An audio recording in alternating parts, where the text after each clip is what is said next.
Muchas gracias, señora presidenta. Ahora sí. Muchas gracias, señora presidenta. Muy buenos días a todos y a todas. El día de hoy traemos una presentación. Me acompaña Gabriel Guzmán, quien es profesional de la Defensoría de los Derechos de la Niñez. ¿Ya tú lo vas pasando?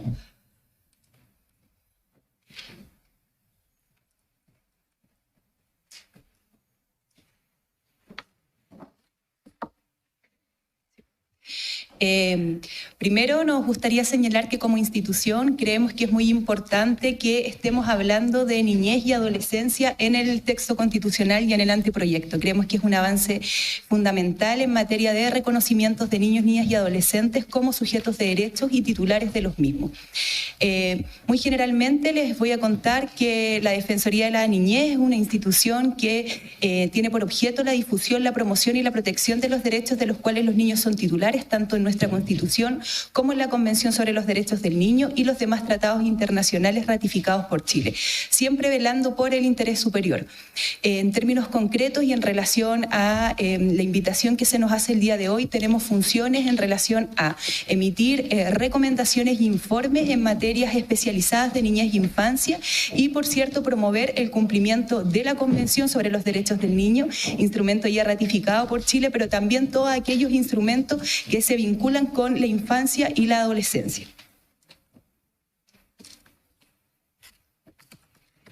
En ese sentido, como institución, nosotros hemos realizado un seguimiento a todo lo que ha sido el proceso constitucional y tenemos un proyecto institucional que se llama Mi Voz en la Constitución. Dicho proyecto tiene por objeto hacerle seguimiento y emitir tanto minutas técnicas como informes relacionados con, en este caso concreto, con el anteproyecto y también con las enmiendas. Ahí ponemos en la presentación las minutas que nos hemos encargado como institución, ¿cierto?, hacer llegar a todos y a cada uno de ustedes. El análisis que hoy día les traemos a colación tiene que ver con, primero, artículos de derechos de la niñez y adolescencia que vemos en el anteproyecto, artículos generales que pueden ser y que pueden afectar a la niñez y adolescencia y, por cierto, hacer un énfasis en términos de lo que es la niñez y adolescencia en términos de participación.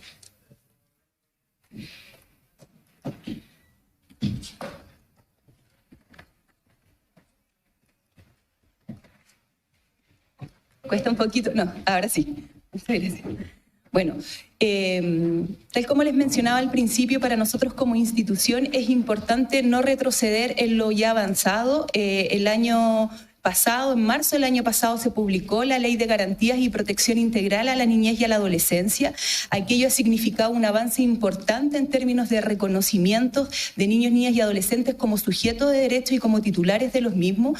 Recordar que el año 90 nosotros como país ratificamos la Convención sobre los Derechos del Niño y con aquella ratificación se comenzó a dar un salto importante de pasar de entender a los niños como objetos de derechos a pasar a entenderlos como titulares de derechos. Y por tanto la Ley de Garantía y la Protección, como ley marco, lo que hace es una bajada muy concreta de los principios que reconoce la Convención sobre los Derechos del Niño y los derechos que establece y las obligaciones para el Estado una vez ratificada, ¿cierto?, este instrumento. En ese sentido, el primer llamado es en no retroceder en términos muy concretos de lo que ya hemos avanzado. Hoy día tenemos un sistema integral de derechos de niñez y adolescencia. Esta ley lo que propone y lo que establece en términos muy concretos es un marco de institucionalidad y por otro lado un marco de obligaciones y de principios. La ley ya reconoce y fortalece, tal como lo señala la Convención sobre los Derechos del Niño, el rol protector de la familia. Señala que es el primer encargado, ¿cierto?, de brindar protección a los niños, niñas y adolescentes de su cuidado y su educación. Es deber del Estado, por tanto, dar protección a esa familia para que pueda ejercer efectivamente y pueda efectivizar los derechos que establece la Convención. Chile, después de 22 años, logró, después de diversas recomendaciones internacionales, de ratificar esta ley y hoy día, hace más de un año, ¿cierto?, que tenemos esta Ley de Garantía y Protección Integral que ya establece un marco importante en términos de niñez y adolescencia.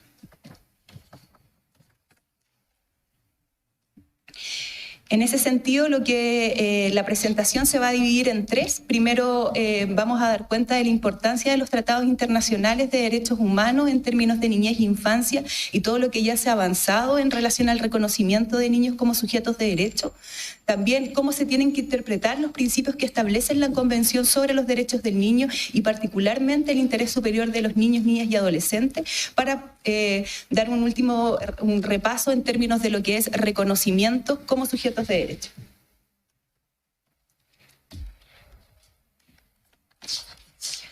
Estamos un poco complicados con el pasador. Ahora sí. Bueno, ya. La importancia de la Convención sobre los Derechos del Niño. Como ustedes bien saben, la Convención sobre los Derechos del Niño es uno de los tratados internacionales que más ratificación tiene a nivel mundial. Y el hecho de haber ratificado la Convención sobre los Derechos del Niño ha permitido consagrar un instrumento y ha permitido consagrar avances en términos de derechos humanos de niños, niñas y adolescentes como un instrumento especial para un grupo de especial protección, teniendo siempre en consideración el deber reforzado que tiene el Estado respecto a este grupo y así también reconoce en términos muy concretos y que hace después la bajada a la ley de garantías al derecho a vivir en familia. Su reconocimiento por parte del Estado de Chile ha significado y ha permitido generar un estándar tanto para la generación de políticas públicas, la protección constitucional e internacional de sus derechos. De hecho, el hecho de haber ratificado la Convención ha permitido procesos importantes en términos internacionales, como la visita del Comité de los Derechos del Niño en el año 2019 por la situación que sabemos que afectó a los centros residenciales del servicio en ese entonces nacional de menores. Por tanto, este instrumento internacional que está siendo supervigilado por el Comité de los Derechos del Niño ha permitido avances importantes en términos de procesos internacionales, pero también de avances a nivel interno del reconocimiento de niños, niñas y adolescentes. Es importante y enfatizar que la Convención sobre los Derechos del Niño y la Ley de Garantías enfatiza la importancia que tienen las familias y la sociedad y también el sector privado en la protección de los niños, niñas y adolescentes. En algunas ocasiones se ha entendido erróneamente que la protección el ser garante de los derechos de niños, niñas y adolescentes por parte de las familias pareciera ser contradictorio con el rol del Estado. La idea de la presentación es poner un énfasis en que ser garantes de derechos, tanto de las familias como de la sociedad y del Estado, tienen que ser armónicos en su conjunto y no van a ser contradictorios. Y ahora pasando muy concretamente respecto de algunas enmiendas, nos parece importante hacer un punto respecto de la enmienda 29/1, en términos de que señala el ordenamiento jurídico chileno se rige por el principio de supremacía constitucional. El texto de las disposiciones de los tratados internacionales de derechos humanos ratificadas por Chile y que se encuentren vigentes deberán interpretarse en forma compatible con esta Constitución. La interpretación del texto de las disposiciones de dichos tratados no podrán utilizarse instrumentos internacionales jurídicamente no vinculantes para el Estado de Chile. Acá consideramos que esta enmienda, en el caso de ser acogida, podría restringir, obstaculizar o derechamente impedir la aplicación de una norma de Tratado Internacional de Derechos Humanos en caso de concretarse. Creemos que esta enmienda en concreto podría significar un retroceso a todos los avances que les he mencionado en términos de lo que ha sido la ratificación de la Convención sobre los Derechos del Niño, la importancia en términos de generación de políticas públicas y también particularmente la recién publicada el año pasado, en marzo, la Ley de Garantías y de Protección Integral a la Niñez y Adolescencia. Proponemos atender a la norma ya existente en nuestro proyecto en términos de esta materia y explicitar el rango constitucional de los tratados internacionales de derechos humanos con normas interpretables que sean adecuadas. Cuando se firman tratados internacionales es la ratificación del compromiso del Estado respecto de determinadas compromisos internacionales y por tanto ahí el principio de buena fe es fundamental a nivel de Estado, en términos de que al ratificar un tratado lo que hacen los Estados en términos progresivos, por supuesto, es avanzar en los compromisos dispuestos por tratados internacionales y en ningún caso, ¿cierto?, retroceder. Por tanto, hacemos aquí un llamado en términos de revisar dicha norma y no retroceder de lo que ya hemos avanzado, pero particularmente en términos de niñez e infancia y de todo lo que ha significado para el Estado avanzar en términos de su reconocimiento.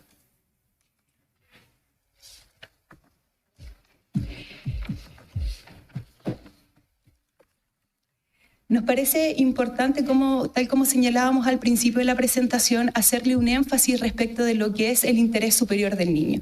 El interés superior del niño es un principio, un derecho, una norma de interpretación que ya se encuentra establecida en la mayoría de nuestra legislación a través de las leyes ordinarias. Por ejemplo, ya está en la ley o leyes especiales, la Ley de Responsabilidad Penal Adolescente, es un principio que ya está reconocido.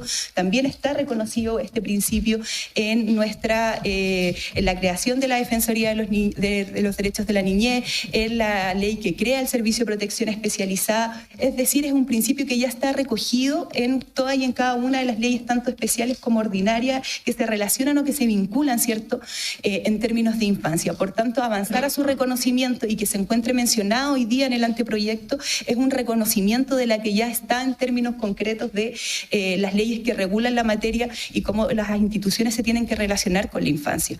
En ese sentido, es un principio rector que debe fundar todas las decisiones que involucren a niños, niñas y adolescentes, y el objetivo del interés superior es, muy concretamente, garantizar el disfrute pleno y efectivo de todos los derechos reconocidos tanto en la Convención como en los demás tratados internacionales que se encuentran ratificados por Chile y también en nuestra Constitución.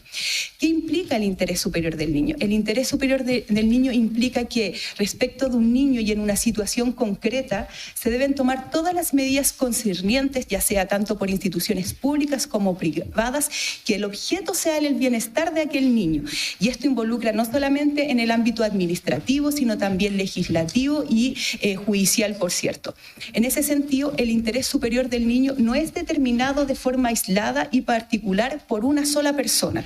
De hecho, ya la Ley de Garantías, y también lo establece la Convención, es cómo debemos interpretar este interés superior, debemos poner al niño en el centro y conforme a aquello determinar las instituciones públicas o privadas y todo aquel que se relacione con ese niño, qué es lo mejor para el niño en concreto. Y no puede ser determinado de forma aislada por un particular o bien por su cuidador. Se tienen que considerar primero los derechos que aquel niño detenta, cuáles son los derechos futuros, se tiene que considerar su opinión, ¿cierto? Y recordemos que en términos muy concretos es la familia el primer llamado a garantizar aquellos derechos, pero cuando la familia se aparta de aquella garantía, es el Estado, ¿cierto?, quien debe proteger aquello. Y establecerlo en términos de que solamente será un cuidador o una persona determinada quien está a cargo del interés superior del niño, es mal interpretar o no considerarlo en términos holísticos, ¿sí? El interés superior del niño como como les señalaba al principio, como una norma, un derecho sustantivo y algo que nos guía a determinar qué es lo mejor para ese niño en ese caso concreto, se tiene que interpretar de forma armónica con otros principios reconocidos en la Convención, pero también en la Ley de Garantía, como el principio de no discriminación, el principio de participación que tienen los niños como sujetos de derecho, el principio de supervisión y de desarrollo, ¿cierto? Por tanto, es un principio marco que en términos muy sencillos yo lo debo en relación a ese niño concreto, a esas necesidades concretas y particulares, tengo que determinar qué es lo mejor para aquella situación que está enfrentando el niño.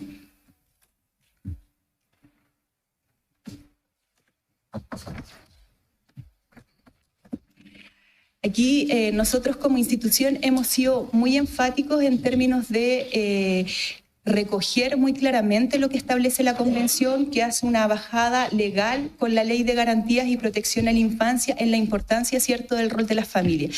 Las familias tienen un rol clave en el desarrollo y el cuidado de los niños, niñas y adolescentes, y la Convención reconoce precisamente aquello, reconoce aquel derecho y deber de impartir dirección y orientación a su hijo. Esto sí se tiene que hacer en consonancia con la evolución de las facultades de los niños, niñas y adolescentes para ejercer los derechos y pasar, ¿cierto?, de ser accesorios de los padres a ser precisamente sujetos de derechos, y que los representantes, los cuidadores, los padres lo que tienen que hacer es fortalecer el ejercicio, ¿cierto?, de aquellos derechos. El Estado, por tanto, aquí tiene un rol que es velar y acompañar para garantizar esta tarea, generando todas aquellas condiciones necesarias para aquello.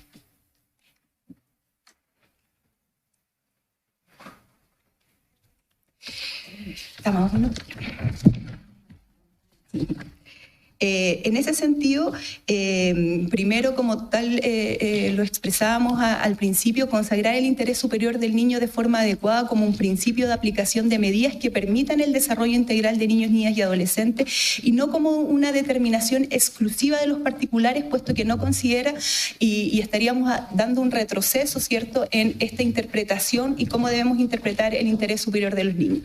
Y aquí muy concreto, respecto de las enmiendas 79/1, recomendamos no considerarlo en los aspectos relativos a que el interés superior del niño solo debe estar considerado por parte de su familia, porque tal como les señalaba al principio, y así también lo hemos conocido, cuando es la familia quien se aparta de este deber de cuidado y de garantía, el Estado es el primer llamado siempre a aplicar este interés superior del niño y aplicarlo en términos de acciones y de medidas positivas para subsanar aquellas vulneraciones. ¿Sí? Lo mismo respecto de la enmienda 132/2 en términos de libertad de educación. Ahí hacemos un llamado a que la interpretación sea conforme a lo señalado previamente.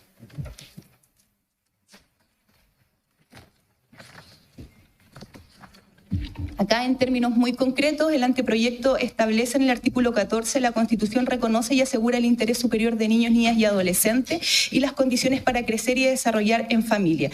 Ahí nosotros hicimos un análisis de las enmiendas presentadas. Particularmente nos preocupa la enmienda 79/1, principalmente por lo que habíamos referido. Si ustedes se fijan en el inciso final, o en la última parte, perdón, del artículo, se establece que el interés superior del niño va a ser determinado de forma exclusiva por su familia o bien por sus cuidadores. Eso, tal como les he referido, podría y va a significar en términos muy concretos un retroceso en términos de considerar a los niños como sujetos de derecho, y precisamente en términos de que cuando la familia se aparta de qué es lo mejor para ese niño, es el Estado el primer llamado a determinar cuáles son las medidas concretas para ese niño en particular. Sí. Y finalmente, podemos avanzar. Sí. Otros elementos que nos parecen que son importantes en términos de analizar es algunos artículos que tienen que ver con la asistencia jurídica especializada. La Ley de Garantías ya reconoce un derecho de niños, niñas y adolescentes en términos de tutela afectiva. Se reconoce ya la representación jurídica al que tienen derecho los niños, niñas y adolescentes. Hay otro relacionado con responsabilidad penal adolescente. Recomendamos incluir en el anteproyecto una edad mínima en los artículos relativos a responsabilidad de adolescentes particularmente. Otro de los artículos que nos preocupa tienen que ver con la nacionalidad. Particularmente recomendamos no considerar la enmienda 274/2 sobre restricción de nacionalidad a hijos de extranjeros irregulares y transeúntes, y también incorporar el derecho de conciencia, pensamiento y religión, que también como los niños como sujetos de aquellos derechos, que está establecido en el artículo 16. Creo que con eso termino.